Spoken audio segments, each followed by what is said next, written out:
vou. Eu vou aprender muito com esse grupo aqui.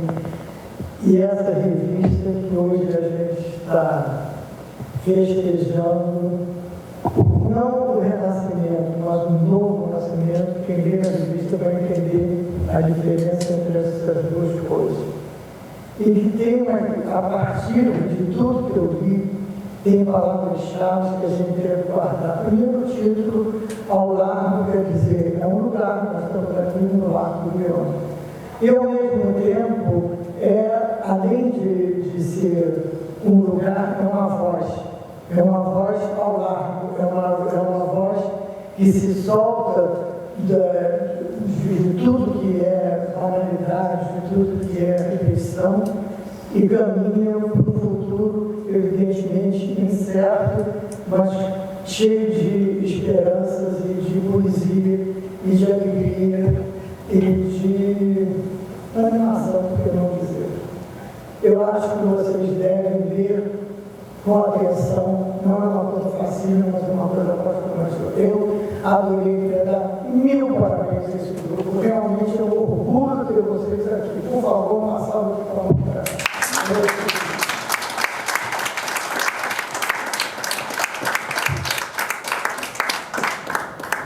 Queria chamar a Fernanda, que esteve junto comigo na edição da revista.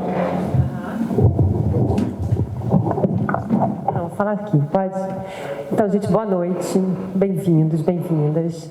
Muito obrigada, Maria Cília, pelo convite para fazer essa coeditoria da revista junto com o Pedro. A revista Ao Largo, que Pra Saber já publica desde 2015, né, Pedro? E é uma revista que acho que tem a cara do Pra Saber, porque é uma revista meio festa, que congrega arte, educação, cultura e mistura gêneros textuais, entrevista, artigo, e em alguns números tem elementos visuais também, artes visuais. Então, acho que é bem essa ideia de integrar o que a expressão artística tem para conversar junto com a educação, que é a grande, né, proposta da Maria Cília. Então, eu fiquei super feliz de editar um número sobre humor, riso, cômico. A ideia foi da Cecília. E, claro que eu puxei a brasa para as minhas sardinhas, né? Chamei as duas maiores shakespearianas do Brasil, a professora Marlene Soares dos Santos, emérita da UFRJ, que está aqui. Que também, acho que já veio, quando veio a Pra Saber, já ficou encantada, né, Marlene, com o Pra Saber, né? Não tem como um professor não ficar apaixonado pelo Pra Saber, né? Não tem como não. E a Aymara da Cunha Rezende, de Belo Horizonte, também professora aposentada titular da UFMG.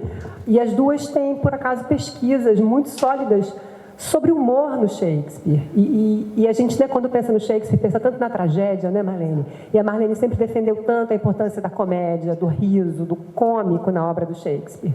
E a Aymara tem um trabalho lindo sobre os bobos, as figuras, né, as performances cômicas dos bobos shakespearianos. Então, elas duas trouxeram artigos incríveis para a revista. O Pedro vai falar das outras colaborações. E foi muito, né, assim, fiquei muito feliz com o resultado. Que bom. Que bom que você também gostou, Maria Cília. Então, a gente depois vai escutar a Marlene e Maria Laura, né, que são as articulistas que estão presentes. E o Pedro também. E quem...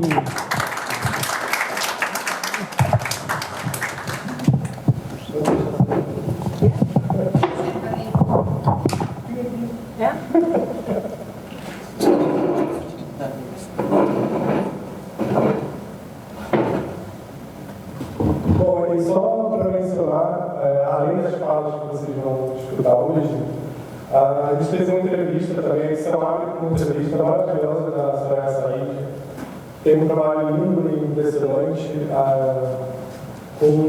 Ela trabalha no Fórum de São Paulo com vítimas de violência, crianças e adolescentes vítimas de violência. Ela é palhaça e ela trabalha com as crianças no momento que antecede e sucede o depoimento das crianças. Então, é um momento muito sério, muito crítico, e ela tem esse trabalho maravilhoso de levar humor para essas crianças. Enfim, é a entrevista da abertura, né? E as outras autores, vocês vão ouvir agora, e chamar elas. E a gente tem... Eu falei das shakespearianas, o Pedro ia falar da antropóloga, Super Maria Laura Medeiros de Castro. que tem uma pesquisa muito extensa e muito longeva sobre carnaval, Mário de Andrade, que é um grande nome dessa área, desses estudos, né, sobre cultura popular. Então, é um luxo ter Maria Laura e Marlene na mesma revista, só para vocês terem uma ideia, né, de áreas completamente diferentes, mas olhando para esse fenômeno do humor, do cômico, do riso, historicamente, ou dentro de um autor canônico. Então, a gente conseguiu várias perspectivas. E muito obrigada, Maria Laura, também. Uma honra ter você.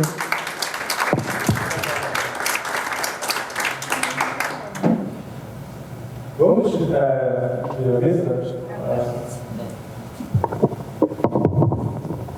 E outro dos artigos é meu, tá? Vou falar. Dos eventos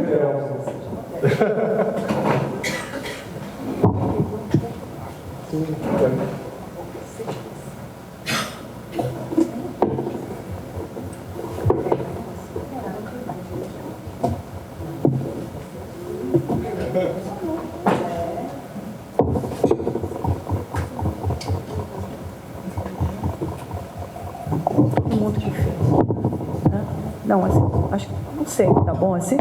Todo mundo está ouvindo? Sim. Tá, então tá. Mas espera. Não, vou checar. Mas espera. Você começa? As ordens. Começa. Sou eu? Peraí, deixa eu pegar meus óculos, vou compor. E o microfone Bem pertinho. Eu acho que eu vou pegar na mão. Eu vou falar assim, que aí fica mais à vontade. Bom, prazer estar aqui com vocês, né? Todo mundo que está aqui. Queria agradecer muito a Cecília, né, que me chamou para vir no Pro Saber, aliás, na ocasião da palestra da Marlene, que eu gostei demais, né? É um espaço muito bacana e um trabalho lindo, né? E já conheci a Fernanda, então foi um prazer encontrar a Fernanda nessa circunstância, né? Fernanda que entrou em contato comigo. Quero agradecer muito ao Pedro e a ela o cuidado todo com a revista. Né? E aí, para não, né, a gente vai tentar ser, como é que se diz? Tentar trazer o básico, né, da ideia do trabalho, mas de uma forma tranquila, né, e mais breve. Então, assim, então agradeço demais a oportunidade, fiquei muito feliz. Eu sou antropóloga, né? Antropóloga é aquela história de sempre querer fazer pesquisa de campo, e as minhas pesquisas propriamente sobre carnaval são sobre escola de samba, festas populares, o Bumbá de Parintins, né? Então, essas festas contemporâneas. Mas, quando a gente trabalha nesses assuntos, né, a gente acaba lidando com uma bibliografia interdisciplinar, né, que é muito importante para qualificar os temas, né, que tem uma história longa de reflexão sobre eles. E uma das minhas primeiras leituras, quando eu comecei a trabalhar o carnaval, foi esse livro maravilhoso, que é a Cultura Popular na Idade Média, no Renascimento, do Mikhail Bakhtin, né, que como sabido, né, um crítico literário russo, né. O Bakhtin ele nasce mais ou menos quase contemporâneo do Mário de Andrade. Ele nasce no final do século passado, né, e morre, eu peguei a data aqui, daqui a pouco eu acho ela, e ele morre mais ou menos no metade do século XX, né. Esse trabalho específico sobre o carnaval, a cultura do carnaval e a cultura do riso, que ele fez sobre o Rabelais, né? Ele fez, supõe-se que ele tenha escrito mais ou menos em 1940, mas esses trabalhos só foram traduzidos e divulgados e publicados nos anos 60, né? Então é uma história interessante, né? Aí ele morre, acho que em 75, Bakhtin, mais longevo, né? Ele vive do final do século XIX até 75. Tem uma história de vida bastante complexa, né? Tem um trabalho do Todorov lindo sobre o Bakhtin, né? E ele então, assim, quando a Fernanda falou do riso, né, eu pensei imediatamente no Bakhtin, né? Então, o Bakhtin, vou explicar por que o Bakhtin, depois fazer uma volta e voltar para o Bakhtin, né? ele é um crítico literário, um filósofo, né? Mas é um crítico literário muito peculiar, né? Por quê? Bom, tem todos os trabalhos dele da polifonia, do dialogismo, do Dostoiévski, né, que são mais especificamente literários, mas ele tem esse trabalho em que ele faz uma leitura magnífica do François Rabelais, né, que é um autor do final do século XV, né, e que escreveu em 1532 e 1534, né, esses dois livros que são o Gargantua e o Pantagruel. Aliás, Pantagruel primeiro e Gargantua depois. Pantagruel é o filho, Gargantua é o pai, né, que são dois gigantes com apetite insaciável. E ele escreveu esses livros que já existiam circulando, como ocorria muito, né, em narrativas populares, né, mas ele traz isso e ele traz toda uma experiência da realidade, né, que vem da cultura da praça pública e da rua da Idade Média. Então ele traz, o Bakhtin, ele traz para a forma erudita da literatura essa cultura da rua e da praça pública, que é a cultura que o Mikhail Bakhtin vai chamar a cultura do riso, a cultura do carnaval, né? Daí o valor desse livro do Bakhtin, que é um livro que foi traduzido entre nós nos anos 80, a primeira vez, pelo Boris Schneiderman, né, que é um ucraniano que traduziu diretamente do russo. Depois eles têm outras traduções, mas a que eu li foi essa, que é dos anos 80. Então, assim, o Bakhtin é considerado hoje um dos mestres, por essa razão, por causa desse livro, né, um dos mestres dessa conceituação do riso carnavalesco, do riso grotesco, né? E para ele, né, o François Rabelais registra um momento da história europeia que é o auge da cultura do carnaval e da cultura do riso, né? Essa cultura é uma cultura paralela à cultura oficial. Ela não se contrapõe à cultura oficial, ela é paralela, ela é quase como o Bakhtin fala, é um segundo mundo, onde os homens e as mulheres do medievo habitavam. E é uma cultura, essa cultura da rua, da praça pública, ela se opõe à cultura hierarquizante, né, das formas do Estado e também da Igreja, a cultura oficial. E ele vai, então, caracterizar o que é essa cultura, né? O Bakhtin vai buscar isso na obra do Rabelais, tá? E ele chama essa cultura, essa cultura onde o riso se expande, né? É uma licenciosidade instigante, né? É uma subversão construtiva, né? É uma subversão utópica, né? Um outro mundo que se constrói aí nessa cultura do riso e do carnaval. Na argumentação do Bakhtin, o Rabelais pega o auge dessa cultura, né? Que é o começo do século XVI, né? Passagem do XV para o XVI. E essa cultura teria se enfraquecido nos séculos subsequentes, sobretudo na passagem do 17 para o 18, né? E depois cada vez mais. Mas fragmentos dessa cultura permaneceriam vivos e ativos. E um dos lugares, e por onde eles se espalham, né, teriam renovado vários estilos literários, né, ao longo da história literária, e por onde eles se espalham, esses fragmentos têm a capacidade de faiscar e de trazer a potência da renovação do mundo, a capacidade de renovação do mundo, da imaginação de um outro mundo possível. E é isso que o Bakhtin chamou, e é um conceito muito interessante, de carnavalização. Carnavalizar, nesse sentido filosófico mais profundo, né, é essa capacidade de renovar uma experiência de vida trazendo uma visão utópica de mundo, né? Um outro mundo que poderia ser, mesmo que ele seja passageiro, né? E para o Bakhtin, um dos lugares em que essa faísca reacende é o carnaval, né? É o nosso carnaval tal como conhecemos hoje. Tá? Então, eu vou falar só muito rapidamente da excepcionalidade desse tempo do carnaval, né? Por quê? Né? Eu falei que para o Bakhtin essa cultura plena do riso e do carnaval, ela se esmorece, né? Depois do século XVI. Tá? E o que acontece? Né? Essa cultura que ele chama de carnavalesca, do Bakhtin, na verdade é uma cultura da festa, que era uma cultura muito ampla e perpassava todas as festas populares do medievo. Né? Aí tem um longo processo, né, que é um processo de cristianização do vasto continente europeu, e nesse processo de cristianização, o que é importante?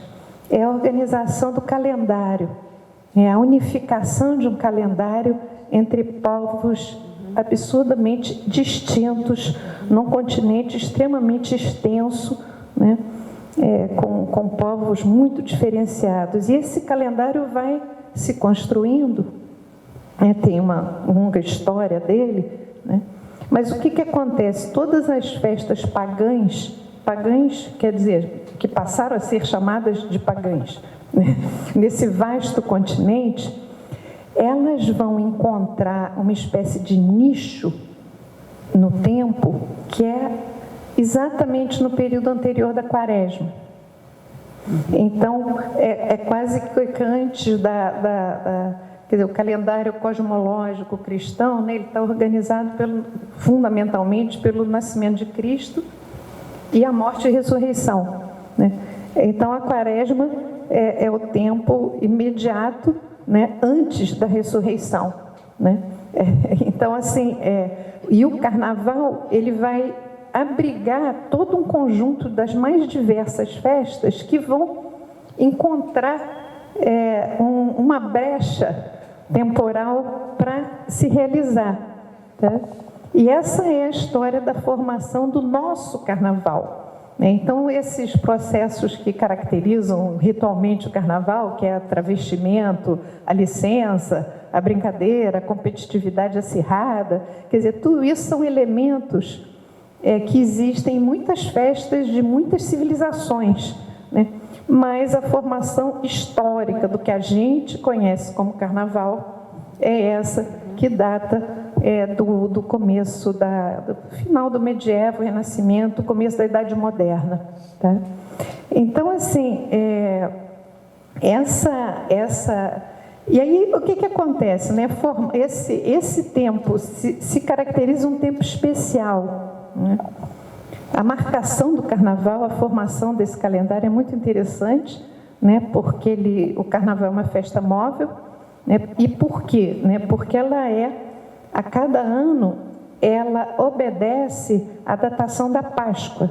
Né? Você precisa datar a Páscoa, e a Páscoa é datada por fenômenos astronômicos. A Páscoa ela é datada, eu acho que é a primeira lua nova depois do equinócio da primavera no hemisfério norte. Então, o domingo depois da primeira lua nova no equinócio da primavera no hemisfério norte, aí você marca a Páscoa e aí você conta 40 dias para trás e você tem a quarta-feira de cinzas. E aí você marca o carnaval. Isso a gente vive todo ano sem se dar conta, né? E é muito interessante, porque é um calendário cosmológico, né, mitológico do cristianismo, mas onde você tem cálculos astronômicos apuradíssimos para que ele pudesse se estabelecer, né? Para ter uma dimensão funcional, né, digamos assim, realmente organizar esses povos, né, muito diversos. Então, assim, esse tempo, tem um historiador, um folclorista muito interessante, Julio Caro Baroja, que é um espanhol, e ele fala que a gente só compreende plenamente o carnaval quando a gente contrapõe ele a seu par complementar, que é a Quaresma. Porque o carnaval é a celebração do aqui, do agora, da carne, do corpo, do amanhã vai acabar e eu não quero saber de amanhã, né? E é seguido imediatamente de um período de contenção, né? E onde a ênfase é justamente a transcendência e a morte e a finitude, né? Então, realmente, quando a gente pensa num simbolismo mais profundo do carnaval, a gente lida com esse par complementar, né? Que dá um sentido que a gente mal se dá conta. E outra coisa muito interessante também no carnaval, nessa dimensão do tempo do carnaval, é que ele é um tempo cíclico, né? Esse calendário é um calendário cíclico que preenche de vida afetiva e sentimental o nosso ano histórico, né? Que é mais neutro, né? E está sempre aberto para as coisas que vão passar a acontecer, e junto com ele essas outras festas se repetem ciclicamente ao longo de séculos, né? Todo ano tem, cada ano tem de novo, e isso dá uma dimensão afetiva para a passagem do tempo que é fundamental, né? Então, o carnaval na agenda da antropologia é um tempo ritual. Por que é um tempo ritual? Porque ele tem esses simbolismos transcendentes, né? E ele precisa de um espaço concreto, né? Isso aí vai ter que, como é que se diz, se realizar, né? Se tornar presente dentro das mais diferentes sociedades que o realizam. Então, ele precisa de espaço, de territórios, de organização, mas é um tempo que todo mundo reconhece, querendo vivê-lo ou não, como um tempo excepcional, né? Porque ali é um momento onde certas coisas que não podem acontecer no cotidiano, ele subverte, né, a conduta cotidiana e a vida da rua, né? Ele subverte, mesmo quem quer ficar em paz precisa fugir do carnaval, né? Ele de certo modo domina, né? Então, assim, isso que para a antropologia é isso, né? Esse tempo ritual que se caracteriza por rupturas organizadas com a vida cotidiana e com a vida rotineira, né? É um tempo excepcional, tá? E aí, então, essa formação é interessante, né? Porque isso que a gente conhece com o carnaval é exatamente o momento de formação histórica disso que a gente veio a conhecer como carnaval, é exatamente o momento que o Bakhtin está considerando em que essa potente, plena e filosófica cultura do cômico e do riso se enfraqueceu, né? E o carnaval é um dos lugares onde essa cultura se abrigou e se renova cada ano. Então, eu vou só comentar, né, para não me estender muito e para ouvir também a Marlene e o Pedro, né, com muito gosto, os pontos do Bakhtin, e até porque ele tem algumas formulações tão bonitas, até esse título que eu pus, Quando o Tempo Brinca e Ri, né, é uma expressão dele que é linda, né, que é sobre o carnaval. Para ele, o carnaval é isso, é um momento em que o tempo brinca e ri, né? E ele cita no livro dele também uma fala sobre o Rabelais, que é linda também. Ele fala: o Rabelais brincou com os homens e com os deuses de tal maneira, no Garganto e no Pantagruel, que nem os deuses nem os homens se importaram com isso, né? Assim, ele tem umas coisas assim. Então, ele tem algumas ideias, né, que caracteriza essa cultura plena carnavalesca do riso, né? Que é um tipo de riso, né, que é diferente, acho que do riso do Bergson, do riso do Shakespeare, né, embora todos correlacionados, né? Então, eu falei que uma das coisas é a não oficialidade daquele momento, né? Esse segundo mundo que não é nem o Estado, nem a Igreja, e que os homens e mulheres do medievo habitavam, né?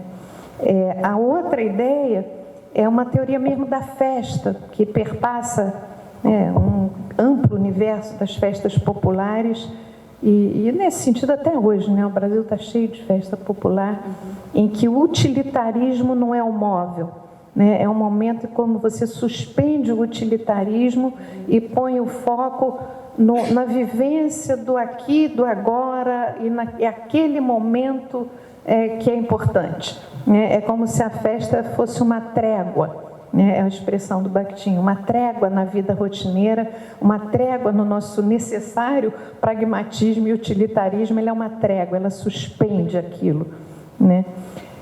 Então, é a licença para a tolice, né? É um mundo para o Bakhtin, né, de universalidade, liberdade, igualdade e abundância, né?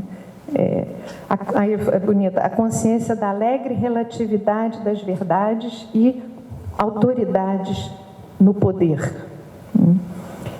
O carnavalesco é um estado peculiar do mundo, seu renascimento e renovação dos quais participa cada indivíduo. Então, essa característica da capacidade de renovar a experiência de mundo, né, que é a essência do que ele considera o carnavalesco. E o outro aspecto, né, dessa cultura do riso, do cômico carnavalesco, é que ele deriva daí também um estilo artístico, que é o realismo grotesco, né, que vai ter uma história aí que vocês sabem muito melhor do que eu, né? Mas no que se refere ao carnaval, é bonita a ideia do grotesco, né? Porque o que é o grotesco? O grotesco é o uso do corpo, né? Que não é o corpo individual, é o uso do corpo. O corpo é um corpo cósmico que habita um universo descentralizado.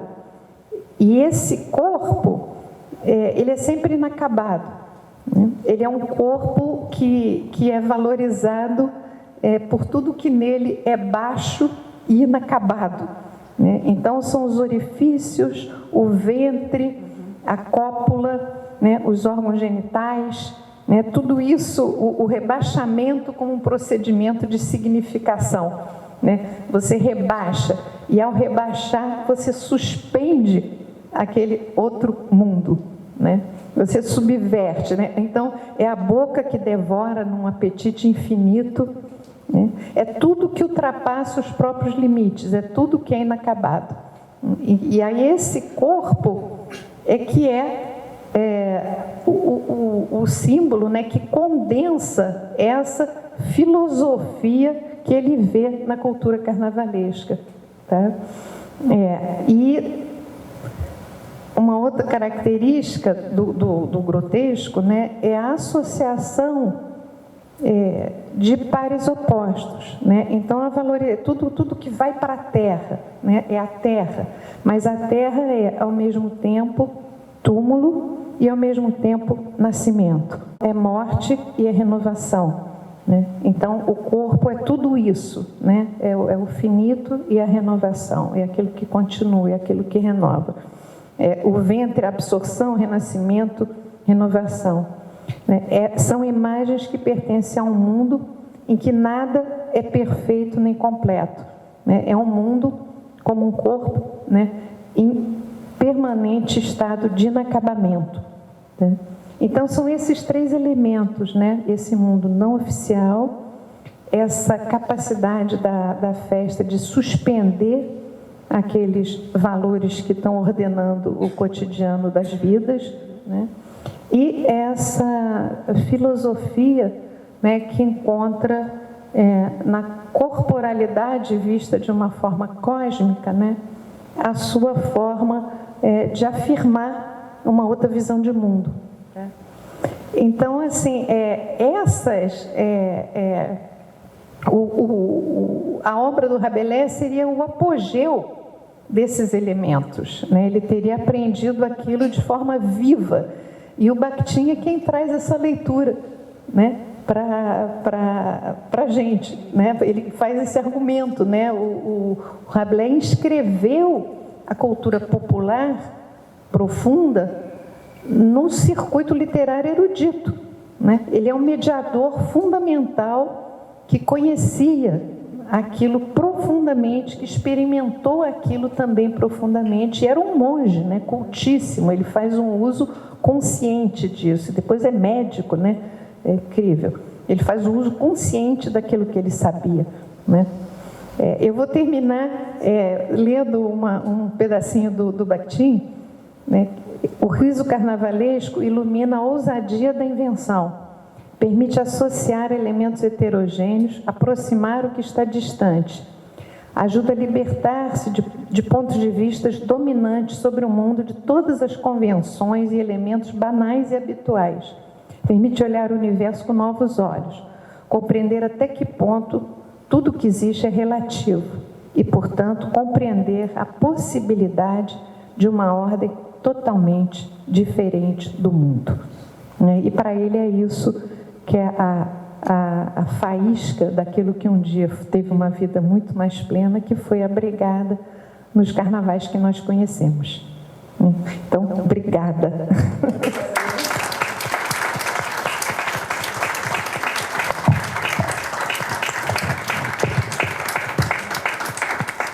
Obrigado, Maria Laura. Depois eu tenho que perguntar para você, tá?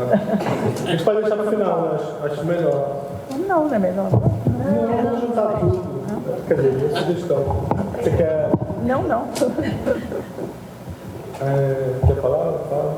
Decidindo agora. Pode ser. Pode ser? Então, vamos Muito lá. não vou falar muito, não. Marlene, então. Está bom aqui? Todos estão ouvindo? Primeiro que tudo, eu queria agradecer o fato de haver uma revista dedicada ao cômico, dedicada à comédia, dedicada ao riso. E que eu acho que o riso, eu já falei isso outras vezes, não sei se falei para vocês, que a comédia, ela é um gênero muito criticado no mau sentido, né? Criticado no mau sentido. Então, a ideia de que o riso é supérfluo, né, de que o riso é superficial, né, é uma coisa que realmente me incomoda muito, né, porque eu acho que o riso é importantíssimo na vida humana. E olhando a comédia, o humor, né, eu sempre digo, é muito fácil, né, você fazer chorar, mas é muito difícil você fazer rir. Eu penso assim no nosso momento atual de televisão, de teatro, eu não vejo ninguém com essa capacidade de me fazer rir, né? Eu olho, eu escuto e tal, no máximo um sorriso, agora rir, né, é muito difícil, né? Então, fazer humor é muito difícil. E é algo que sempre eu tenho que repetir, porque eu acho que a comédia, ela não é valorizada como ela deveria ser, né? A comédia e a tragédia estão no mesmo patamar, né?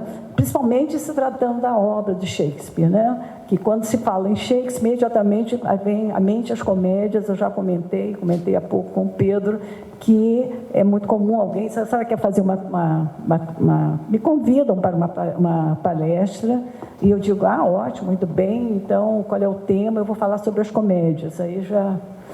aquele certo, né? Tá bom, eu vou falar com as pessoas. E depois de uma meia hora, né, uma pessoa assim bastante constrangida, não dava para a senhora falar sobre as tragédias? Bom, dá, né? Mas vocês disseram que eu podia escolher o tema, entende? Então, essa é a concepção de que a comédia é um gênero menor. Não é. Ela é um gênero tão importante quanto a tragédia, né? E eu fiquei muito contente de trabalhar com burlesco, né? Porque burlesco, claro, é cômico, e o burlesco shakespeariano é especial, né? Eu queria começar com uma definição de burlesco que eu encontro naquele dicionário de teatro do Patrice Pavy, né? E eles dizem o seguinte: o que é burlesco? Contrariando uma opinião muito difundida, o burlesco não é um gênero vulgar ou grosseiro. É, ao contrário, uma arte refinada que pressupõe que os seus leitores e os espectadores tenham vasta cultura e compreendam a intertextualidade, né? Fecha aspas, né? Então, o burlesco, né, ele exige muito de nós, espectadores. E falando do burlesco, eu quero falar de nós espectadores, que também nós não somos muito levados a sério quando se fala, né, de teatro, né? Nós construímos o teatro precisa de nós, o teatro precisa do espectador, né? Sem o espectador, o teatro, ele não existe. Ele simplesmente não existe. É diferente de um pintor, né, que faz a obra e o quadro está lá. Mas o espectador é parte integrante do teatro, né? Então, eu quero falar sobre nós também, né? E quero dizer também, fazer uma pequena um pequeno, né, resumo, uma trajetória, né, do espectador, né, no teatro inglês, né? Que da importância do teatro inglês se deve muito à importância do interesse desse espectador. Por quê? Nós temos no teatro inglês, temos na época medieval, né? A América medieval foi riquíssima, todo mundo sabe que a Europa, né, teve um teatro medieval riquíssimo, é claro, um teatro baseado na história sagrada. Então, na Inglaterra e na França, esse teatro alcançou um nível, né, altíssimo, né? Então, você tinha, as pessoas ficavam, os espectadores ficavam em arquibancadas, né? E as carroças passavam, né? Cada carroça continha uma cena da história sagrada, né? Então, e geralmente eram os artesãos da época, eram os trabalhadores da época, e as guildas, como eles chamavam. As guildas seriam o nosso sindicato dos trabalhadores, né? Então, a cada guilda, era interessante que cada guilda se encarregava de um tipo de, né? Por exemplo, a mais óbvia é que os fabricantes de navio, o que eles faziam? Eles ficavam encarregados da Arca de Noé, de apresentar a história de Noé. Agora, por que esse teatro é importante? Porque esse teatro criou o espectador, né? Então, desde cedo, né, estou falando da Inglaterra, a França tinha também esse teatro, depois a França deu teatro. Mas esse teatro maravilhoso que aconteceu na Europa, ele desapareceu, mas ele ficou na Inglaterra. Por que ele ficou na Inglaterra? Porque havia, né, algumas companhias de 4 men and a boy, de 4 homens e um menino. Por que menino? Porque o menino fazia os papéis femininos, né? Fazendo um parêntese, vocês lembram daquela cena famosa do Hamlet, né? Quando vem, né, os atores vêm e vem o grupo, né, de 4 atores e o rapazinho, né, o menino, para fazer os papéis femininos. Tem uma outra peça também, Sir Thomas More, em que aparece um grupo de atores que trazem 4 men and a boy, 4 homens e um menino, né, e um rapazinho, para fazer o trabalho, né, os papéis femininos, né? Então, na época medieval, né, esse espectador ficava assim nas arquibancadas, né? Quando vem vem a Inglaterra com a briga do Henrique VIII com a Igreja Católica, ele proibiu, né? O teatro estava morrendo, então o teatro acabou, o teatro medieval, entre aspas, acabou. Aí aparece um outro tipo de teatro, que são os interlúdios ou as moralidades, ou moralidade. Por quê? Aí você tem esses pequenos grupos que iam, né, eram os atores itinerantes, eles iam de cidade em cidade se apresentando inclusive nas casas dos nobres, né? Agora, havia um problema com esses atores. Por quê? Porque havia uma lei que, se você não tivesse uma profissão aceita, você era chamado de vagabonds, né? Você era um vagabundo, né? Então, para não ser presos, para não serem, né, atirados na prisão, você tinha que pertencer, digamos assim, a uma casa real, a um grupo, né? Então, tinham que colocar ali, conseguir o patrocínio de um nobre, né? Isso vai até Shakespeare, né? E além do Shakespeare, o teatro elisabetano já é mesmo, para poder fazer a sua arte, porque sem o patrocínio de um nobre, você seria preso, né, escorraçado, etc. Então, esse teatro grandioso, de uma certa maneira, se resumiu nesses pequenos grupos de 4 men and a boy, de 4 homens e um menino. E eles peregrinavam por toda a Inglaterra, né? E continuaram fazendo isso, mesmo quando o teatro já estava estabelecido, as companhias saíam, né, fazendo turnê pela Inglaterra, né? Então, o que nós temos aqui? Um exemplo que eu esqueci de dar no teatro medieval é que nós temos ainda resquícios desse teatro na Nova Jerusalém, né? Todo ano, né, tem, né, os resquícios desse tipo de teatro, né, que você vai de um palco para o outro, né, representando os fatos mais importantes da vida de Cristo, né. Agora, com essa quando o teatro, né, vai para as praças públicas, né, e para as prefeituras, né, nós temos também, né, lembrar que, né, tem uma peça chamada Thomas More, né, e temos Hamlet, que peças que falam sobre o fazer teatral. O Hamlet é mais conhecido, eu vou falar mais. Né, o Hamlet recebe, né, mas lembra quando ele está em Elsinore, todo mundo, ele está deprimido e todo mundo diz que vem, né, a companhia de atores que querem, né, representar. É o que eles faziam, eles iam se apresentavam nas casas dos nobres. Aí o Hamlet pergunta, vem o rapaz e tal, e o Hamlet então começa a mostrar que ele também gosta de teatro, né, que ele é interessado em teatro. Agora, o Hamlet também é muito preconceituoso, porque quando ele diz para os atores o que tem que fazer, ele diz assim, ó, e diz para os seus palhaços, né, para não apelarem muito para a plateia, porque eles só provocam esse riso de pessoas, né, que eles chamam, aí vão chamar, seriam groundlings em inglês, né? Em português seriam desses espectadores, né? Assim, digamos assim, quase analfabetos, que não sabem apreciar a arte do teatro, né? Seriam os groundlings. Por que groundlings que eles chamam? Porque no teatro elizabetano, né, era um teatro, isso é importantíssimo que vai acontecer, era um teatro como o teatro medieval, um teatro eminentemente popular. Todas as classes iam ao teatro. É claro, a classe rica tem alguns nobres que se vestiam muito bem, conseguiam até sentar no palco e fazer concorrência com os atores, né? Mas o mais importante é que os mais pobres ficavam em pé, ficavam no ground, né? Chão. E por isso eles eram chamados de groundlings, né? Aqueles que ficavam em pé no chão. Seria, na época que acontecia o futebol, seria o pessoal da geral, né? que pagava bem pouco, né? Mas isso é importante mostrar, porque esse veio popular, ele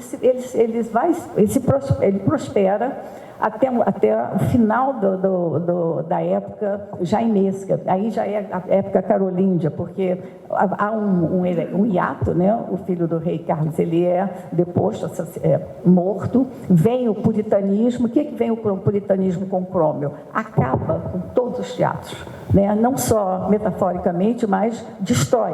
Realmente, né, o puritanismo já vinha, os puritanos já eram grandes inimigos do teatro. Então, com Cromwell chegou, né, a inimizade, né, ficou bem concreta e os prédios teatrais foram destruídos, né?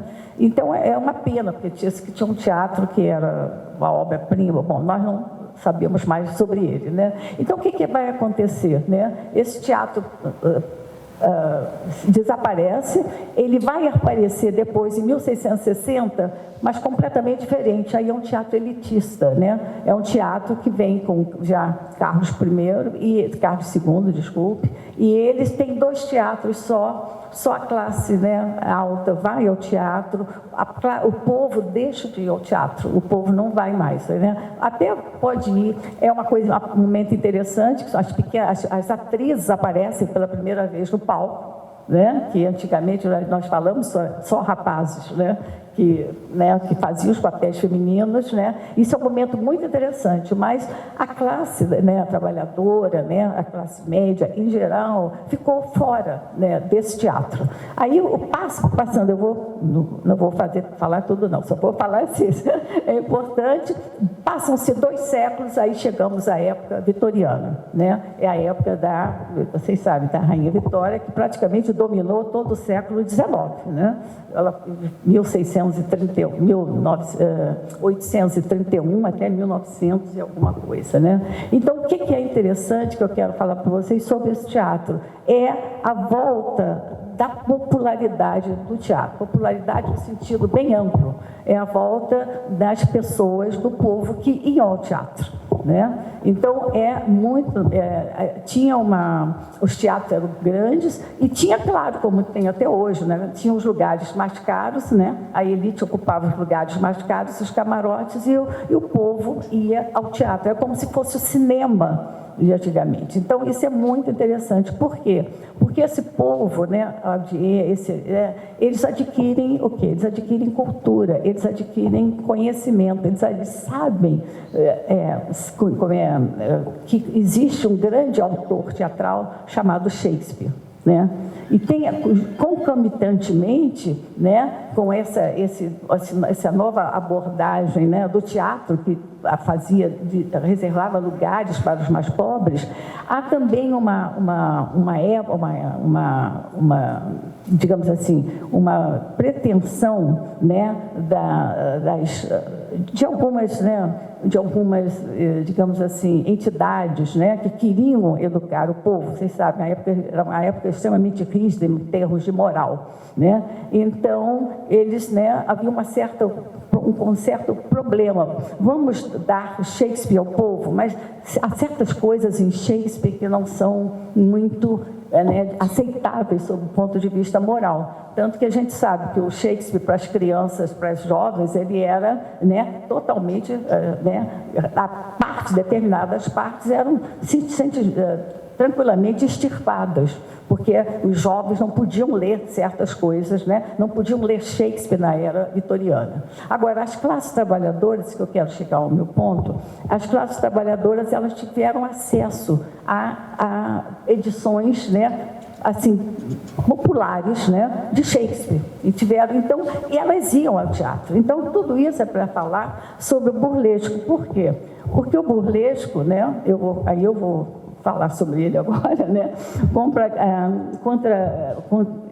Contrariando uma opinião muito difundida, o burlesco não é um gênero vulgar ou grosseiro, é, ao contrário, uma arte refinada que pressupõe que os seus leitores ou espectadores tenham vasta cultura e compreendam a intertextualidade, fecha aspas. Não precisa ter vasta cultura, mas precisa conhecer, né, conhecer, no nosso caso, né, conhecer as peças, né, do Shakespeare, né? Então, voltando à importância do espectador, né, sem o espectador não há teatro, né? E principalmente burlesco. Por quê? Porque o espectador, olha o que o Pavís disse, né? Ele pressupõe que os leitores, espectadores, tenham vasta cultura. Se eu for ver um burlesco do Hamlet, né? O que é o burlesco? O burlesco é uma gozação, em bom português, é uma gozação da peça. Para eu entender, para eu curtir, eu tenho que conhecer o original, né? Senão não vale a pena. Então, o que eu quero chamar a atenção também para nós é da nossa importância. Nós, espectadores, somos muito importantes. Nós construímos o teatro. Não existe teatro sem espectador, né? Aí o teatro perde a sua essência, né? A gente pode ler o teatro, a gente lê as peças do Shakespeare, né? Agora, o fazer teatral, ele pressupõe um grupo, ele pressupõe um público, né? Então, é essa a importância que a era vitoriana tem para o teatro em geral, eu acho, e para o teatro shakespeariano. E não no burlesco, né? O que acontece, né? No burlesco, por exemplo, Hamlet, todo mundo conhecia Hamlet, todas, né, que iam ao teatro conheciam Hamlet e iam fazer vários burlescos de Hamlet, né? Dá para entender por quê, né? Há vários burlescos de Hamlet. E o que eu acho muito importante é a presença do espectador. Não existe burlesco sem nós, não existe burlesco sem a contribuição do espectador. Porque se você não conhece, né, a peça, como é que você vai saber o que ela está, né, em que ela está sendo, né, ridicularizada, em que ela está sendo, né, de que ela está sendo permeada, né? Então, eu gosto demais dos burlescos, não só porque eles são um tipo de teatro cômico, mas também por causa dessa importância que eles têm para nós. Nós ajudamos a construir. Não existe burlesco sem nós, não existe burlesco sem público, né? E se você não conhece, né, a peça original, não vai haver um burlesco, porque vai perder, né, toda a essência, né, daquele trabalho, né? Então, eu quero falar sobre isso, né, que com as edições das obras as edições baratas das obras de Shakespeare, né? E com essa leitura de Shakespeare, vários Shakespeare né? Era para os adolescentes, para as crianças, né? Para as classes trabalhadoras. O que aconteceu? Né? A era vitoriana, o Shakespeare contou com vários, mas com muitos espectadores de todas as classes sociais, né? Isso é importante, né? A era vitoriana, o Shakespeare podia contar com espectadores populares, aí voltando à era elizabetana jainesco, né? Quando os groundlings, né? Quando aqueles, né, que pagavam, né, o pessoal da geral ia ao teatro. Então, é algo que toda vez que se fala na época vitoriana, geralmente tem-se uma impressão muito ruim, não é isso? Né? Que é uma era de restrições aos costumes, uma era de moralidade, uma era de total, né, digamos assim, obediência a determinadas regras sociais. Mas não é isso. O teatro é sempre um pouco subversivo, né? O teatro sempre subverte. Então, nesse momento, algo que subvertia, né, a sociedade, digamos assim, da era elizabetana, na era vitoriana, era o teatro, né? O teatro em geral e o burlesco em particular. É isso. Obrigada.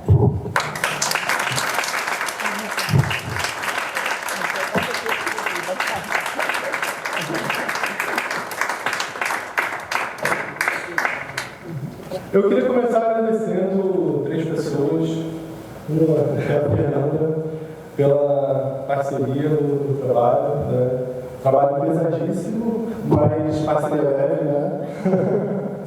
A gente sempre interage muito bem. E ela ainda fez parte do trabalho, mas que eu considerei o privilégio de revisar o artigo, como ele está sendo escrito. Sem finalizar, tem coisas lá que eu fico morrendo de vergonha de não ter apontado lá, mas me ajudou bastante. Queria agradecer a Maria Cecília pela oportunidade de estar na revista e de escrever esse artigo. E eu acho que escrever sobre uma coisa, escrever e estudar e gastar seu tempo uma coisa que te fortalece é um privilégio, né? Eu queria muito agradecer a isso. E queria agradecer também a Ana Paula, porque se ela não tivesse falado, Pedro, edição de humor, você vai escrever sobre Bércia, né? Eu não teria escrito, eu nem hesitei, né? Mas eu falei, não, tem que encarar essa. O Bércia foi o autor do meu doutorado, né? Que eu concluí há 10 anos atrás, em 2014, e depois eu não tive mais muito contato com ele, apenas eventual. Né? E tive esse momento de hesitação, né? Será ler Bércia em 2024, 2023, né? E só para compartilhar com vocês o motivo da minha hesitação, eu acho que nessa época de tantos revisões decoloniais, né, que a gente está vivendo, quando a gente se depara com um autor europeu, né, Bércia é um autor francês do século XIX até o século XX, né, eu pelo menos, me pergunto por que ler ele hoje, né, por que ainda é relevante. Então eu estou assumindo o compromisso de tentar responder para vocês isso ao longo da fala, tá? Mas o meu artigo ele meio que tenta lidar com isso também, né? Qual é o sentido de ler ele hoje? Porém, eu queria começar contando uma história. Só para contextualizar, o Riso é um livro do Bércia que ele foi lançado em 1900, tá?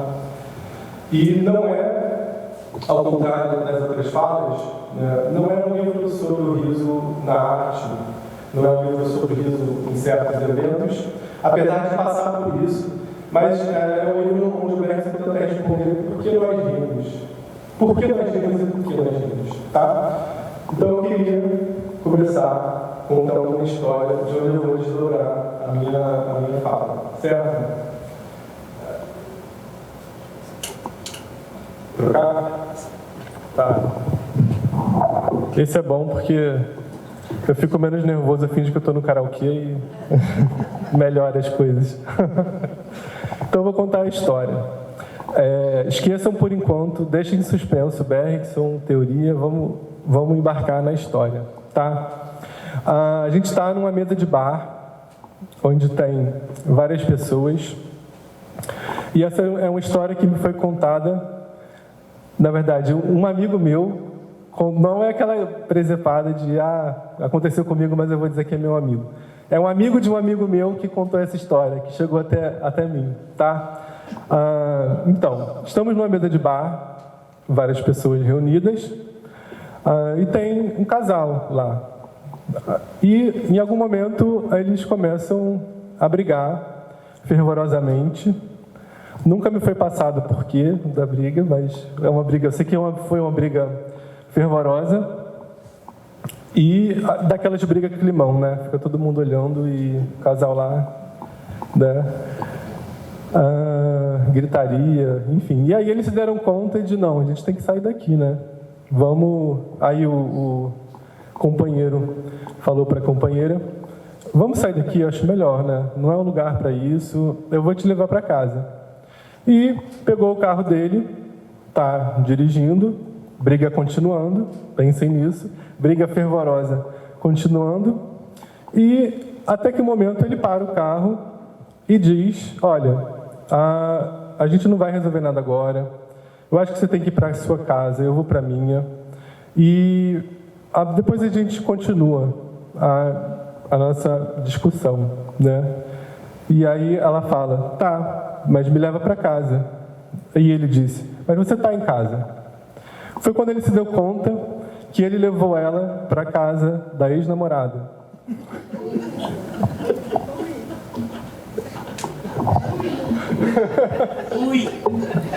É esse momento que ele se dá conta. E que ela se dá conta também que o namoro acaba, né?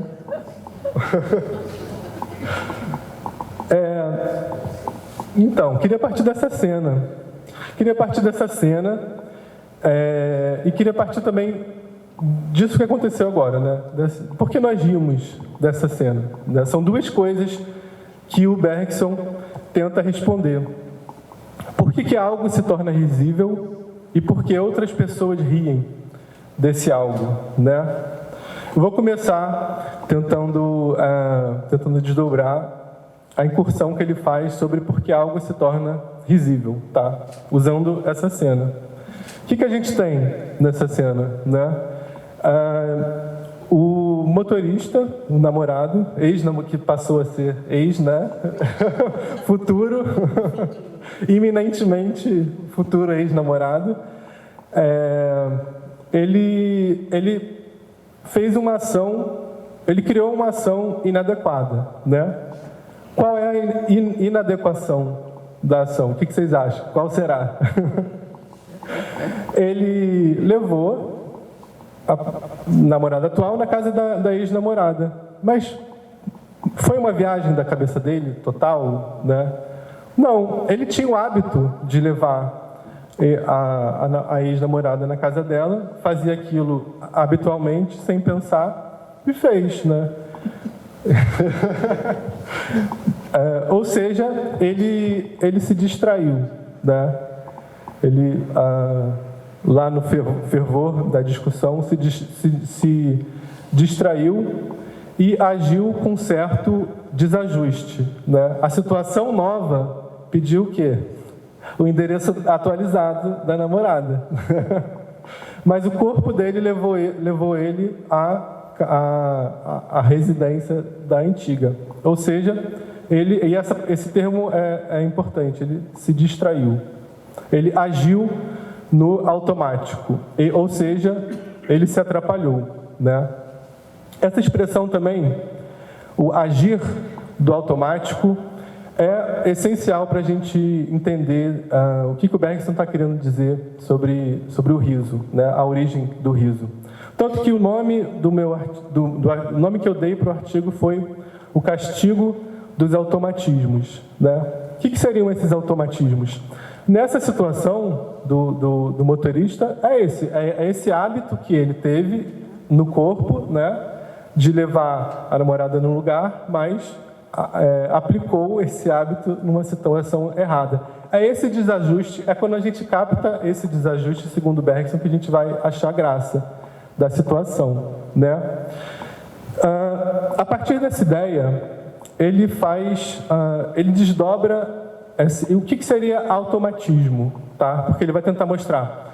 Tem vários tipos de automatismo e o humor, ele aparece em todos esses tipos, certo? Em primeiro lugar, ele fala do automatismo do corpo. E quando eu falo do automatismo do corpo, eu posso citar imediatamente o que eu acho que é a matéria-prima principal dos palhaços, né? Aquele corpo que tropeça, né? Um corpo desajeitado, né? Ou mesmo, muito curiosamente, a cena que abre o livro,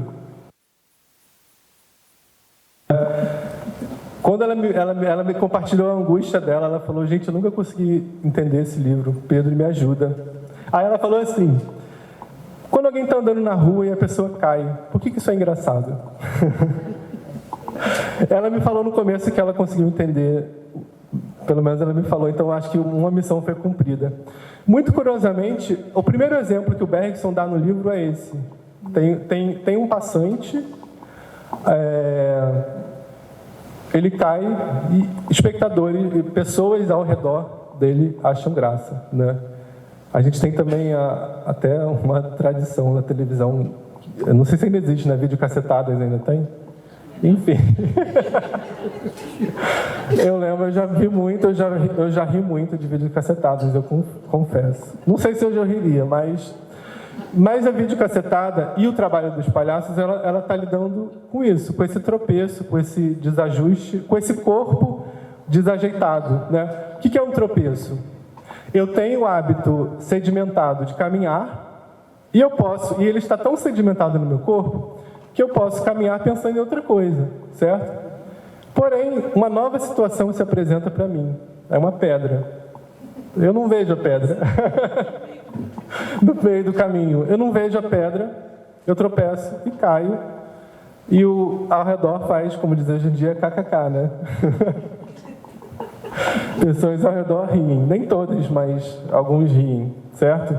Então, ele fala em primeiro lugar do automatismo do corpo. Em seguida, ele fala de uma outra espécie de automatismo, que é o que ele chama de automatismo do espírito, mas espírito no sentido de mente, tá? O que seria esse automatismo? Seria o famoso mundo da lua. Você está andando distraído, você é uma pessoa distraída e você, enfim, várias situações que se desdobram daí, inclusive no início da filosofia tem uma história famosa com isso, que é aquele que é considerado o primeiro filósofo, que é o Tales de Mileto, né? Ele estava andando, observando o céu. Vocês conhecem essa história, né? É famosa. E aí ele tropeça e cai num poço. E aí tem uma passante só, que olha para ele, ri e fala assim: você está tão preocupado com as coisas do céu que esquece as coisas da terra. Primeira, e é meio simbólico, né? Essa história ser contada sobre o primeiro filósofo, né? Ou seja, é o famoso mundo da lua, né?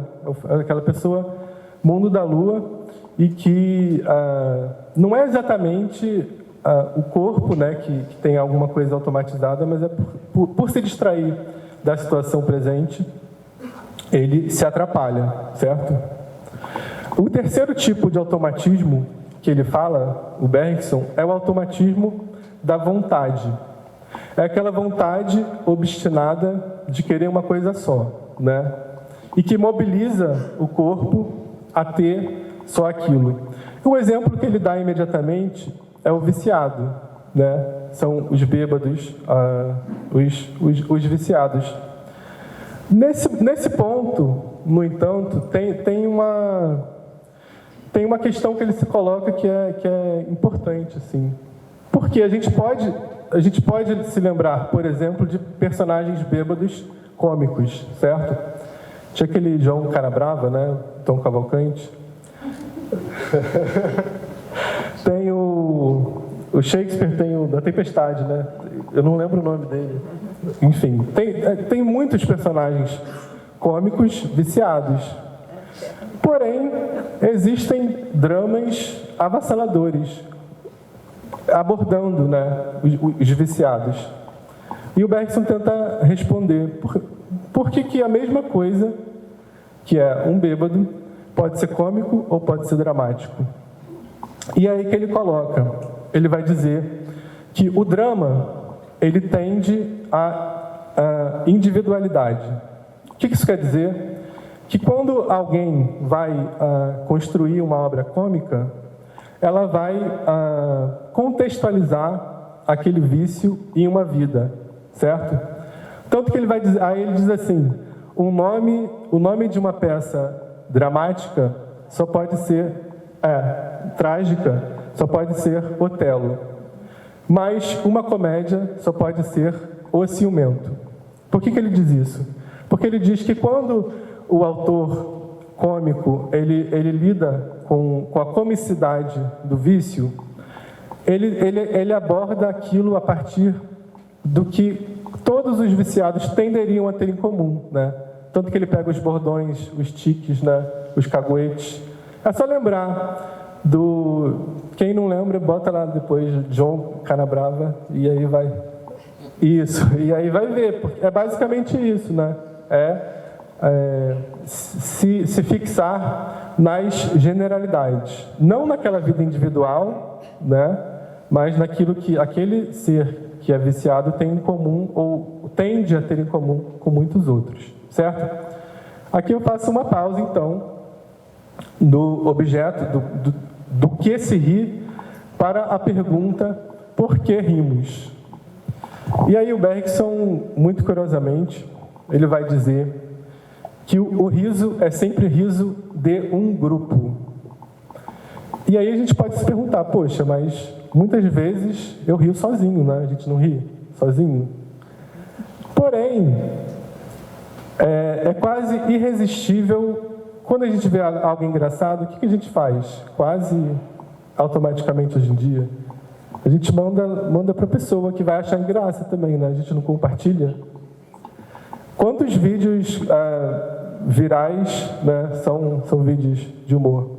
E é instantâneo, né? Você vê uma coisa engraçada, você vai lá e compartilha com muitos, né? Mas não com qualquer pessoa. Aí eu pergunto para vocês, será que eu vou, por exemplo, compartilhar um vídeo com uma piada pornográfica no grupo da igreja? Não, né? Quer dizer, só se... Enfim. Aí o que o Bergson fala sobre isso?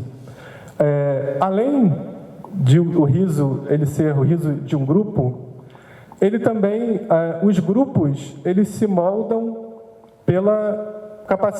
por aquilo que eles riem e que eles não riem, né?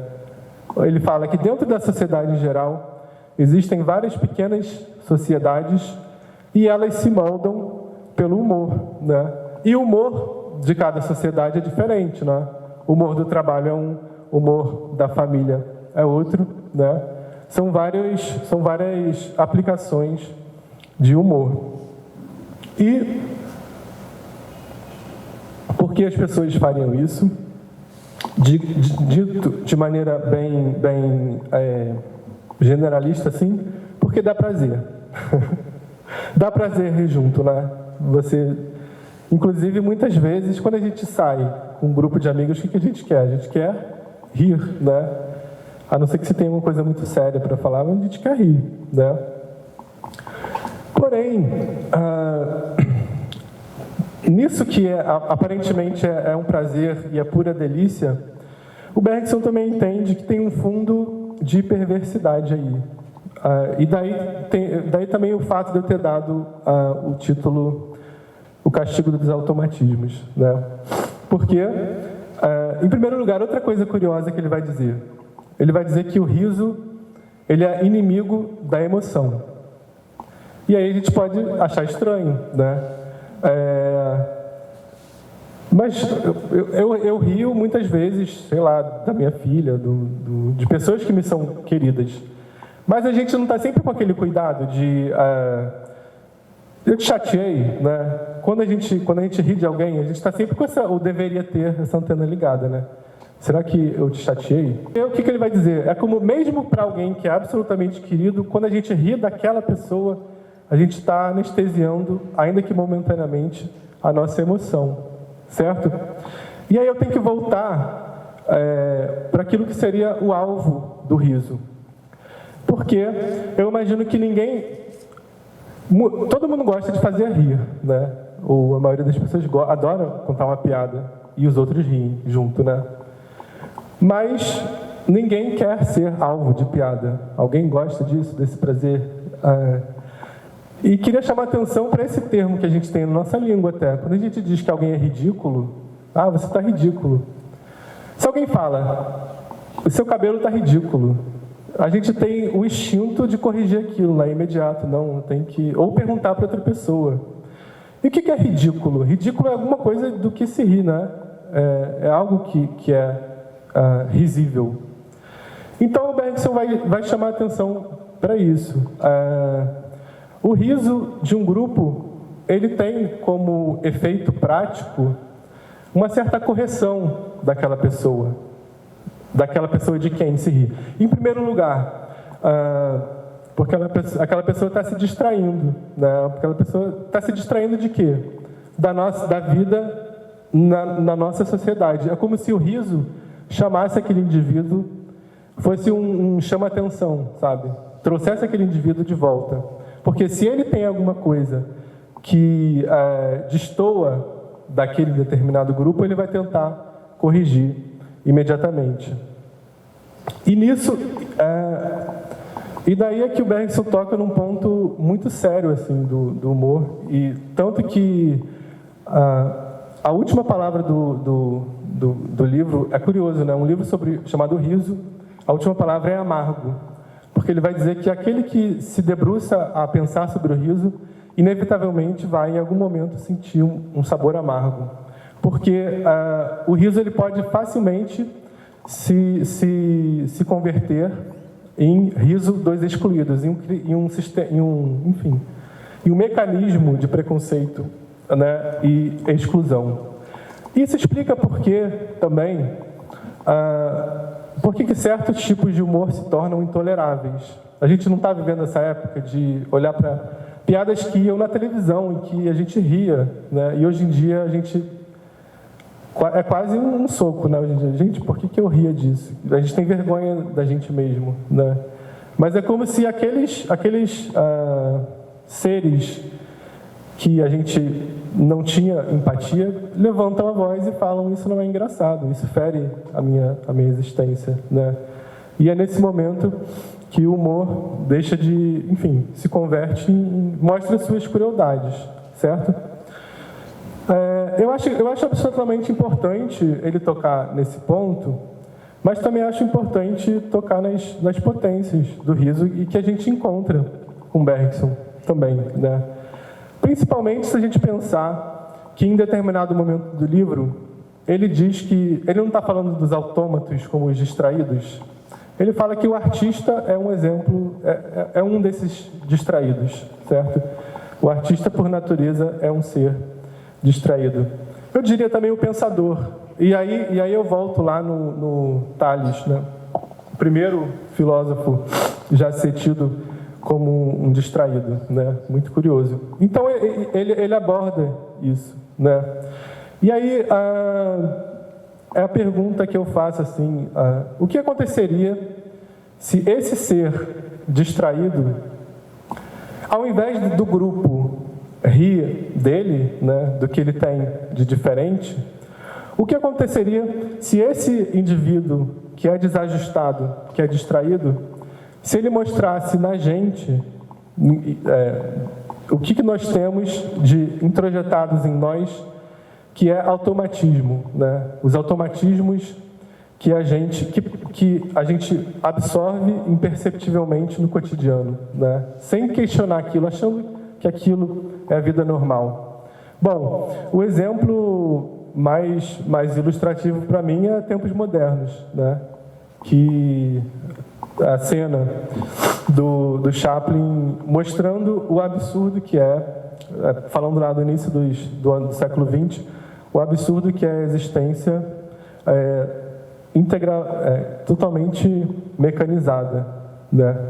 Então, o livro ele toca tanto esse lado perigoso e excludente do riso, quanto esse lado do riso como potência. E aí, nesse segundo caso, o riso vai ser um chamamento de volta para aquilo que o Bergson acredita na vida, né?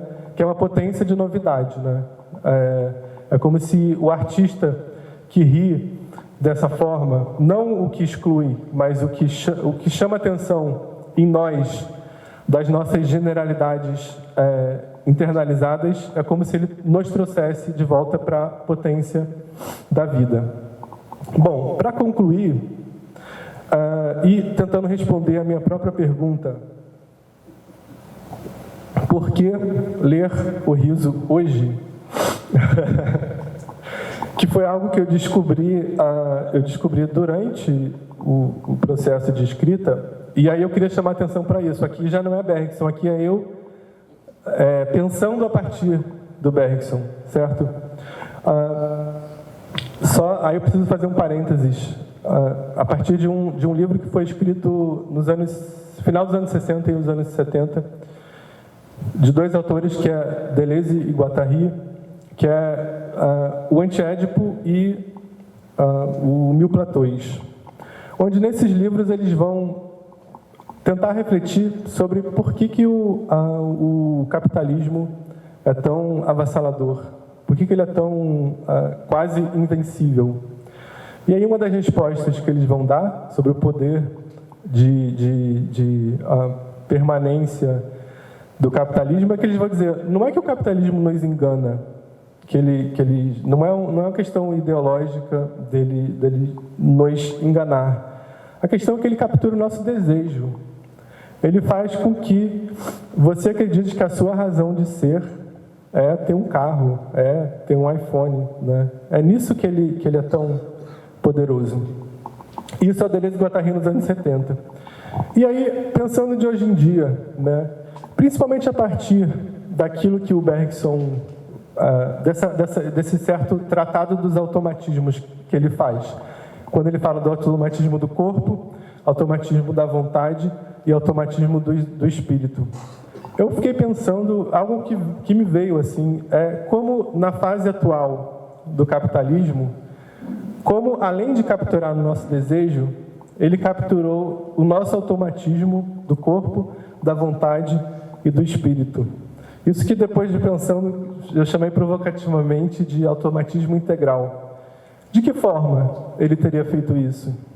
Basta eu trazer para vocês um dado triste, que é a pessoa que mais, segundo a Forbes, que adora fazer listas, a pessoa que mais ganhou dinheiro ano passado. Foi o Mark Zuckerberg, né? O dono da Meta, o dono do Facebook, Instagram, né? É uma empresa de tecnologia. E aí eu fiquei pensando como, atualmente, o capitalismo, ele se apoderou tanto da nossa pessoa que tem um aparelhinho no bolso ou na bolsa de vocês que a gente pega sem pensar, né? O corpo pega lá, existe um automatismo do corpo e a gente pega, em média, 200 vezes por dia. Não sei se vocês sabem disso. A gente consulta o celular, de pegar, desbloquear, é uma média de 200 vezes por dia, 2.000 toques por dia, né? E é uma coisa que espanta, não é? Por que espanta? Porque está automatizado, certo? Em média, é claro que uns mais, outros menos, né? E aí eu pensei como o aparelho de celular ele se apoderou tanto da gente que ele toma conta do nosso automatismo do corpo, né? Que é pegar ele sem perceber, tomou conta do nosso automatismo de vontade, que aquela vontade de like, aquela vontade de postar eterna, né? E toma conta do nosso automatismo da mente ou do espírito. É aquela pessoa com quem você está falando, aí pega o celular e de repente nem está te escutando mais, né? Ela está na nuvem. Então, enfim, concluído, respondendo a pergunta e o que eu aprendi com Bergson, é que todos nós estamos sendo ridículos. É isso.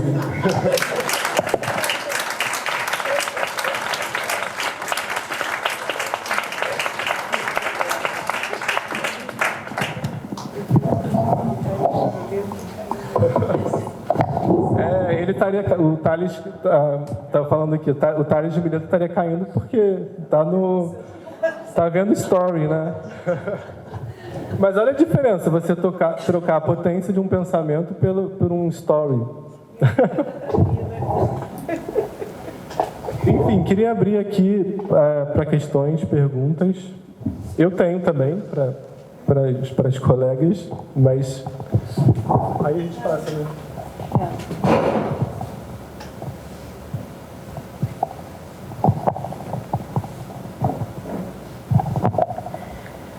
Boa noite. Queria agradecer, antes de mais nada, a fala de todos vocês. E fiquei muito pensando nessas três palavras, assim, no grotesco, no burlesco e no ridículo, né? Que vocês trouxeram, assim, se a gente fosse sintetizar a fala de cada um em uma palavra, talvez.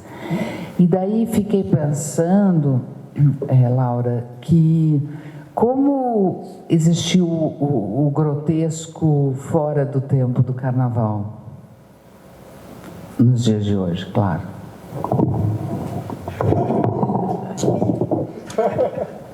Não, deixa eu não entendo muito do grotesco como estilo artístico, né? Até falei, mas o Bakhtin fala em um monte de gente na literatura. Eu acho que até no texto que eu faço eu cito essas pessoas, mas que retomam, né, o grotesco como estilo literário, né? É interessante porque ele fala que quando porque esse grotesco da cultura carnavalesca é uma filosofia do corpo, né? E é uma filosofia da potência corporal. E é um riso de natureza diferente desse riso que o Bergson qualifica, né? Isso que eu acho que é interessante. É um outro tipo de riso. É um riso da licenciosidade crítica e coletiva, necessariamente coletiva, né? E da rua, né? É uma filosofia plena, né? Uma visão de mundo, né? Uma visão de mundo ali que é vivida e que o corpo condensa na linguagem do próprio corpo, né? Então, esse grotesco dele não é o grotesco dos estilos literários. A única coisa que eu sei responder é isso, é que qual é o argumento dele? Que quando o Bakhtin, obviamente, fala muito mais disso do que eu sou capaz de falar, né, no próprio livro dele.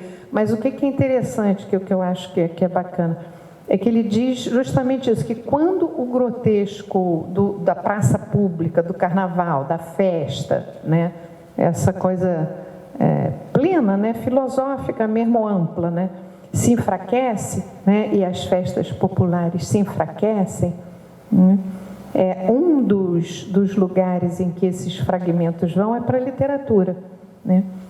E ele diz que todo o processo, na visão dele, né, todo o processo de criatividade artística, todo o movimento cultural novo, eu até fiquei pensando no modernismo, né, aqui no Brasil, né, que foi tão assim rebelde, né, e subversivo de tantas coisas, né, se não tinha esse elemento, sabe, assim, o elemento de carnavalização, né, que ele chama de carnavalização, que esses fragmentos, né, vão entrar, entre outros lugares, na arte, nos circuitos das artes plásticas e nos circuitos literários.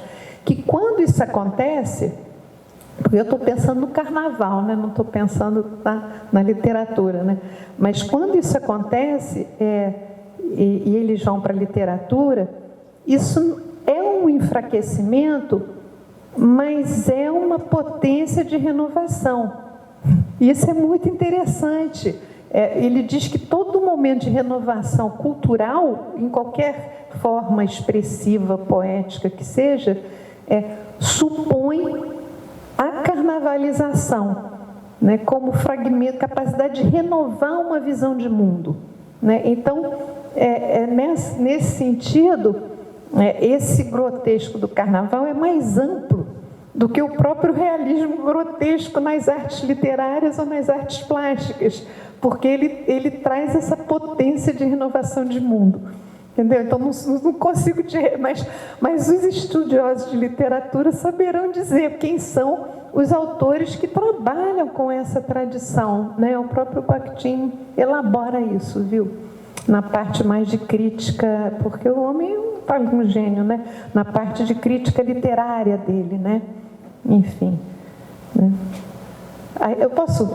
claro. Próxima pergunta, se alguém tiver. Eu queria perguntar, posso perguntar? Não, eu queria perguntar. O que você queria também fazer com o Não, é só um comentário. Primeiro, eu achei muito engraçada a sua fala toda. E eu já fiquei com vontade de rir na hora que você fala briga fervorosa, entendeu? Porque quando você junta briga fervorosa, eu nunca associei fervor a briga. E eu já achei isso tão inesperado. Acho que tem a coisa do inadvertido, né, que faz a gente rir. Eu achei uma associação ótima, briga fervorosa. Adorei que começou com a briga fervorosa. Então, eu já fiquei com vontade de rir, me trouxe um mau bom humor, apesar do lado amargo do Bergson, né? Mas eu queria fazer uma pergunta para a Marlene, que eu acho que quando eu li o seu texto, só para você falar mais um pouquinho disso, que eu gostei, e acho que você não enfatizou na hora que você falou, né? Que é uma coisa que é um ponto interessante que você fala do burlesco, que muitas vezes ele foi visto também como um rebaixamento do Shakespeare, né? E que você fala que não, né? Que na verdade o que acontece que para você não é só do lado, que nesse espectador, né? Você tem, na verdade, você precisa ter uma profunda admiração.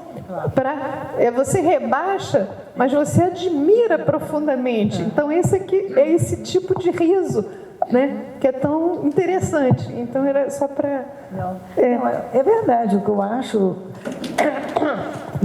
A importância do burlesco que eu vejo, né, é tirar um pouco da seriedade, né, do Shakespeare, né, porque o Shakespeare era praticamente sagrado, ninguém toca, só críticas e, né, elogios, né. Aí o burlesco vem, né, eu acho que é uma grande elogio ao Shakespeare. Eu acho que é um grande elogio ao Shakespeare, né? Mas muita gente na época não considerava assim, não. Achava que era um desrespeito, né? Mas você, né?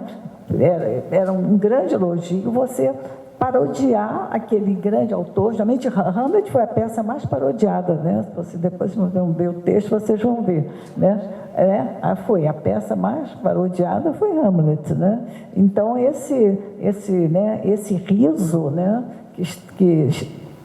Que existe na tragédia de Hamlet, entendeu? Isso é uma coisa que os clássicos, né, condenavam Shakespeare porque ele misturava, né, tragédia e comédia, né? Então Hamlet que eu estou citando, aquela cena dos coveiros é hilária, né? A cena dos coveiros, olha só, uma cena hilária no cemitério em que ele tira uma caveira que é do bobo, né? Entende? Que era do bobo, parece que foi a única pessoa que deu, né, afeto a ele, porque ele fala do bobo com tanto, né, com tanto amor, né? Entende? Então eu acho fantástica aquela cena. É uma tragédia, né, uma tragédia mais famosa. Nós estamos no final da tragédia. A Ofélia está sendo enterrada. O Hamlet chega de viagem, começa a conversar com os coveiros. É uma cena muito cômica, né? A gente ri, né? E naquele momento ele tira, eu acho fantástico, ele tira aquela toda vez que mostram o Hamlet com a caveira, né? Não é? Então, a gente a caveira do pai do Hamlet. Não é a caveira do pai do Hamlet, é a caveira do bobo, né? Que a gente, né? Ele diz, eu brinquei tanto com você, né? Fiquei montei nas suas costas e tal, né? Então, acho que toda a tragédia shakespeariana tem um momento, talvez a mais séria que não tenha eu acho que é Macbeth, né? Tem um porteiro bêbado, num momentinho bem específico, né? Agora, toda a tragédia do Hamlet, ela tem, né? Tem momentos de comédia, você não pode, né, descartar isso, né? Uhum. Eu achei que eu não lembrava. Posso só lembrar? Não. Bakhtin e o grotesco, né? Ele diz que entra no romantismo, mas que o grotesco romântico é um grotesco que individualiza. Então, que é um grotesco que tende para uma coisa muito mais restrita e que pode tender, no limite, até um tipo de misticismo, que os românticos valorizaram Rabelais e essa cultura crítica da praça pública, mas torceram isso de uma maneira mais individualizada e restrita. Eu acho que está correto, né? Não é? E aí ele fala também, esse que eu queria lembrar, o grotesco modernista, que é o do Jarry, de todos os surrealistas e dos expressionistas. Tá? E ele ainda analisa Kaiser, Lefebvre, Mann, Brecht, Neruda, tudo isso como uma entrada,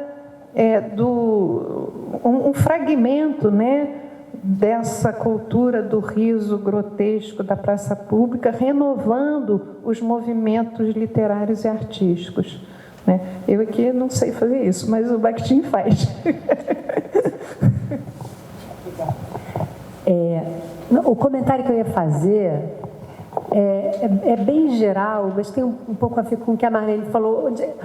Hoje em dia, né, Marleninha, você falou que você não vê tantos comediantes e tal, mas eu queria lembrar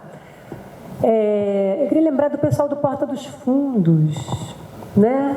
Gregório do Vivier, não sei se você está vendo esse pessoal, vou mandar para você, no YouTube, vou mandar para você.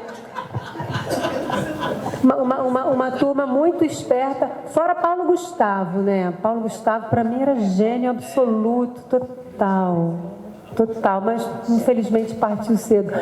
Mas, então, falando do Porta dos Fundos, que eu acho que é talvez o maior fenômeno de humor contemporâneo, o Gregório do Vivier está na nossa revista.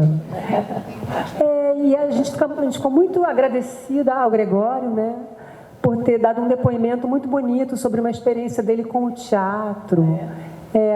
Então a gente também acho que vale a pena, até porque o Gregório faz uma interface do humor com o jornalismo que é sensacional no Greg News. Então é interessante para onde essa galera levou também o humor, pensando no nosso contexto, né? Vou mandar tudo para você, mandar um monte de link para você ver o Porta dos Fundos. E eu pensei, enquanto Maria Laura falava também, Maria Laura, o Shakespeare tem um personagem que é o Falstaff, né? Que é a própria encarnação de tudo isso, do carnaval, do grotesco, dessa cultura do que não é oficial, né? Como está tudo ali concentrado nesse personagem. Legal.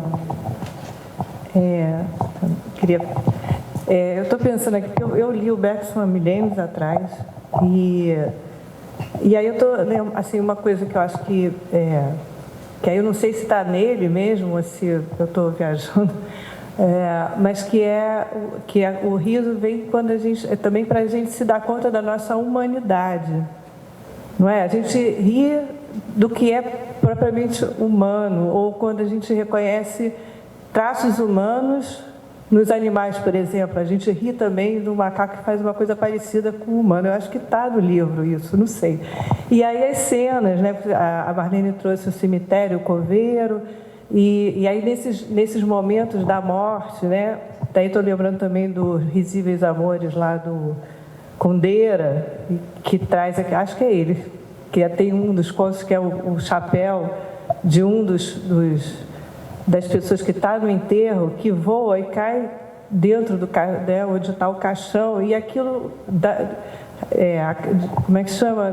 Dispara uma gargalhada nos amigos, né, que ficam imaginando o morto com o chapéu e não sei o quê. Então, está ligado a esse movimento de vida e morte, de reconhecimento da finitude da humanidade. Não sei se eu estou errada.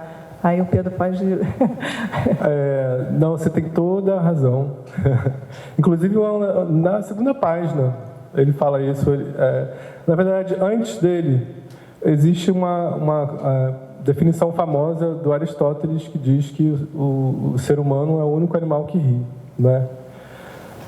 Enfim, essa definição perpassa a tradição, e o Bergson ele complementa isso. Ele fala não apenas o ser humano é o único que ri, como a gente só ri do que é humano. Mas aí ele lida com essas... mas a gente ri no animal. Não, mas o animal, quando a gente capta nele algo de humano. Mas por que eu não chamei atenção para isso? Porque a gente está numa época de repensar a centralidade atribuída ao ser humano, né? E isso já aparece em vários estudos, assim, de mostrar que outros animais têm linguagem, outros animais também têm uso da razão. Porém, eu nunca ouvi ninguém falando que outros animais riem. Mas, por precaução, eu não chamei muita atenção para isso. Mas ele fala. Porque aí tem uma coisa antropológica importante. Porque, assim, tem uma cena... Eu passei muito para os meus alunos um filme chamado A Invenção do Fogo, que é um filme lindo que passou, antigo, não sei se vocês conhecem. E é um filme que tem uma pesquisa, a Guerra do Fogo. Esse filme é muito interessante. Ele teve uma pesquisa de fundamentação antropológica, tem um making-of desse filme que é genial. As pessoas realmente pesquisaram para fazer uma língua que fosse, sabe, realmente correspondesse a uma série de línguas pesquisadas, enfim. E ele é muito científico, no sentido, é claro que é romantizado, mas as informações são boas. Mas o que eu estou querendo falar? Ele tem uma cena que é genial, que os animais se comunicam, né? Se comunicam, e a nossa inteligência depende dessa comunicação que foi desenvolvida aí nas espécies animais às quais nós pertencemos, né? Então, assim, essa comunicação está com a gente, né? Veio, mas o riso é uma forma de comunicação humana, né? E está ligada a Homo sapiens sapiens, que conviveu com outros Homo sapiens no planeta. E nesse filme, e o Homo sapiens sapiens é o riso também, é genial. E esse filme tem uma cena que é maravilhosa, porque é romantizado, né? Então tem dois homens que são de um grupo de Homo sapiens, que não é o sapiens sapiens, porque tudo conviveu, né? Não tem uma escalinha, eles conviviam, né? E ele salva uma mocinha que estava presa por uns outros também, e eles estão andando de volta. E nesse caminho, estão lá atravessando uma savana, né? Enfrentando perigos e tal. E é ela quem sabe a técnica do fogo, né? E que ensina para eles, porque eles mantinham o fogo vivo, e ela é que sabe fazer o fogo. Mas a parte importante é que eles estão embaixo de uma árvore, né? Os três descansando, e uma hora cai um fruto, você viu? E machuca a cabeça de um deles. E o cara olha assim, começa a sangrar, e ela ri. É genial. E aí ele percebe que aquilo foi uma coisa inadvertida, uma coisa inesperada. E aí ele, que sofreu, ri também. E aí eles riem juntos. Então, muito interessante essa capacidade do riso. E é a hora que eles relaxam a relação de alteridade que tinha entre eles. Então, essa função do riso, né, de também ligar, né? Enfim, só porque eu lembrei dessa coisa de ser... É humano, né? É ótimo você ter falado isso, porque eu fiquei com esse impasse da atualidade dessa informação. Eu achei interessante no seu artigo que aparece brincar o carnaval. Esse ano eu vou brincar, quem vai brincar? E os surrealistas têm como base, o Breton falava que a coisa mais importante era brincadeira. E a brincadeira, se você traduz em inglês ou francês, é a mesma coisa, jouer, quer dizer, é o teatro. Eu acho que junta tudo, essa questão de brincar o carnaval e essa questão do intelectual brincar também com ideias, sem grandes compromissos de metas, objetivos, eu acho isso muito importante. Eu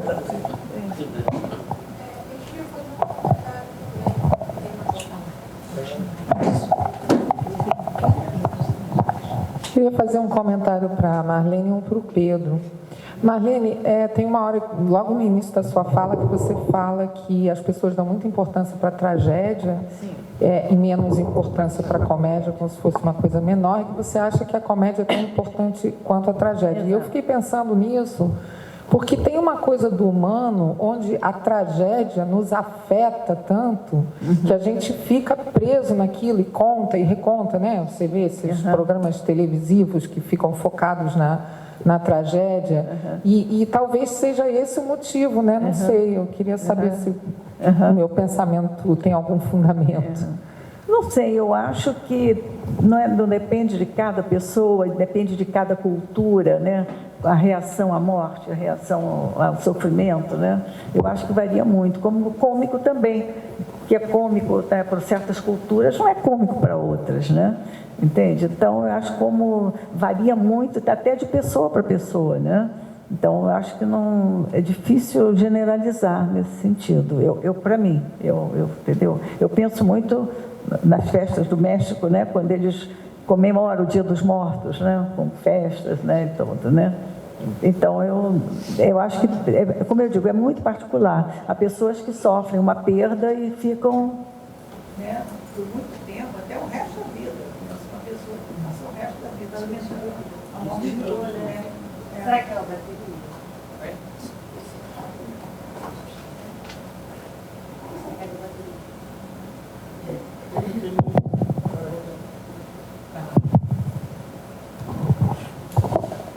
Não, lamentando a morte do marido.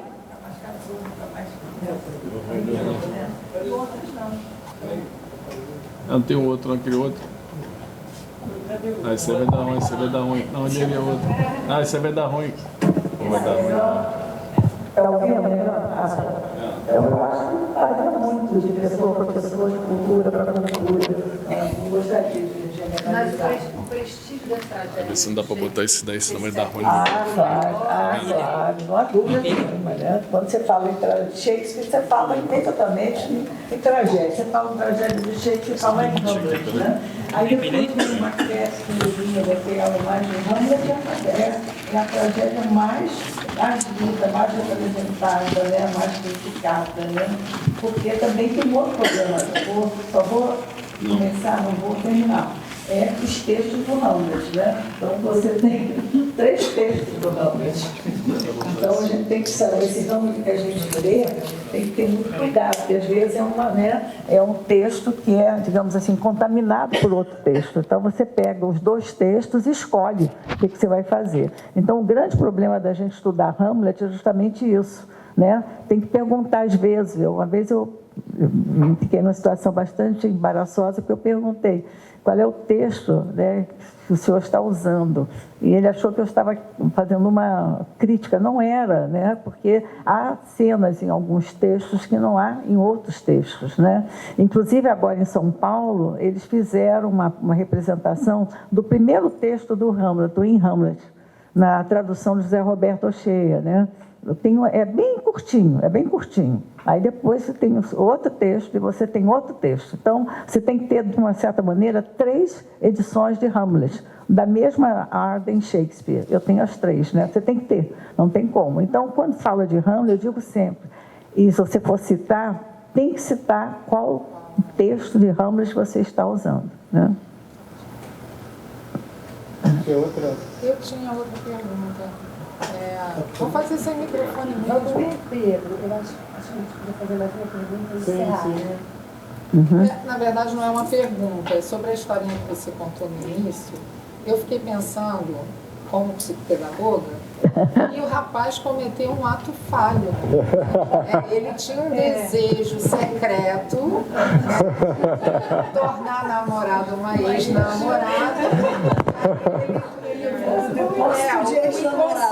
O inconsciente dele resolveu o problema dele para ele, né? Olha, eu juro que eu achei que você... Foi uma distração. Eu juro que eu achei que você ia falar, a ex-namorada sou eu. Meu coração parou agora. Não, olha só. Você tá com as aulas de... Isso. A ex-ex. Você tá com as aulas de psicopedagogia super em dia, tá? Renova lá seu diploma. Porque essa história é contada na aula sobre ato falho, justamente. Não, mas não foi na minha turma, não. É porque era o Léo. Você pegou a Ana Luísa, né? É o Léo que conta. Não, quando ela fez uma ressalva e tal, começou a falar, eu achei que ele ia dizer que a ex-namorada sou eu. É isso. Ah, que a ex-namorada É eu, ela.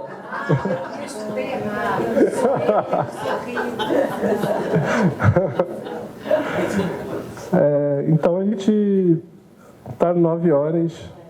Vamos festejar um pouquinho, né? A gente merece também. Queria agradecer imensamente a todo mundo que veio. A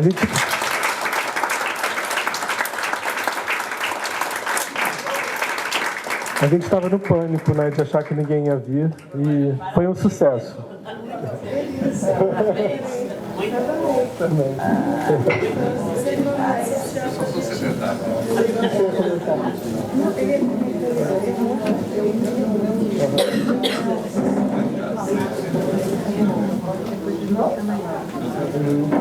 Ai, meu Deus, coisa linda,